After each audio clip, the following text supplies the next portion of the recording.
Everyone, आज हम class शुरू करने वाले हैं साइकोलॉजी की। एरिक्सन का मनोसामाजिक विकास का सिद्धांत मीन्स साइको सोशल जो थ्योरी है वो एरिक्सन ने दी है। हम आज उनकी थ्योरी करने वाले हैं।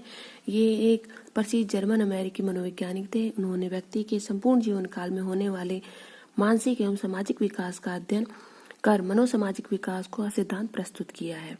एरिक्सन के अनुसार व्यक्ति का विकास केवल जैविक या मानसिक नहीं होता, बल्कि सामाजिक, परिवार, सांस्कृतिक एवं वातावरण का भी गहरा प्रभाव पड़ता है। जीवन के प्रत्येक चरण में व्यक्ति को एक मनोसामाजिक संकट का सामना करना पड़ता है। इस संकट का समाधान व्यक्ति के व्यक्तित्व का निर्माण करता है, जिसमें उसकी महत्वपूर्ण भूमिका निभाई होती है।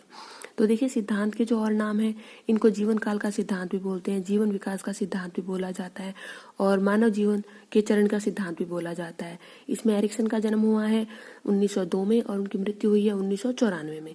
तो चलिए उनके 8 चरणों के बारे में देखते हैं। सबसे पहले जो चरण आता है वो आता है आपका ट्रस्ट वर्सेस मिसट्रस्ट। ये जो होता है ये आपका होता है जन्म से 1.5 वर्ष तक होता है। फिर उसके बाद है शिशु माता व देखभालकर्ता पर ही निर्भर करता है। फिर है शैशव काल के दौरान, ये अवस्था जो होती है वो शैशव काल के दौरान होती है। जो महत्वपूर्ण घटना होती है वो होती है आहार मीन्स फीडिंग। फीडिंग जो होती है वो इसकी महत्वपूर्ण घटना है। देन इसमें गुण है, जो गुण होता है इसके अंदर आशा, ये इसका गुण होता है और इसकी उपलब्धि होती है विश्वास और सुरक्षा की भावना। जब बच्चा दूध पीता है, केयरिंग देखता है, तो उसके अंदर विश्वास आ जाता है और सुरक्षा की भावना उत्पन्न हो जाती है। और इसके अंदर असफलता जो होती है भय और अविश्वास, भय उत्पन्न होना शुरू हो जाता है बच्चे के अंदर और अविश्वास, ये इसका नेगेटिव इम्पैक्ट है। देन सेकंड पे आपका आता है आत्मनिर्भरता, स्वायत्ता बनाम लज्जाशीलता, यानी कि आपकी जो होती है autonomy versus same and doubt. ये जो अवस्था होती है ये होती है 1.5 वर्ष से 3 वर्ष तक। बालक स्वयं कार्य करना सीखता है।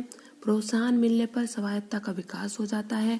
अधिक रोक टोक के कारण लज्जा व शंका उत्पन्न होने लग जाती है।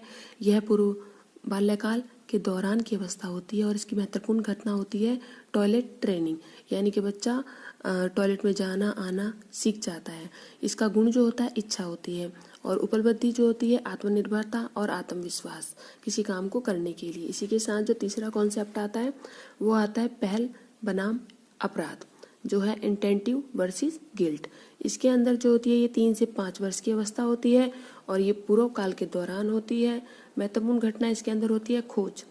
फिर इसमें गुण जो होता है वो होते हैं उद्देश्य, बालक नए कार्य करने के लिए पहल करता है। प्रोत्साहन से पहल की भावना उत्पन्न होती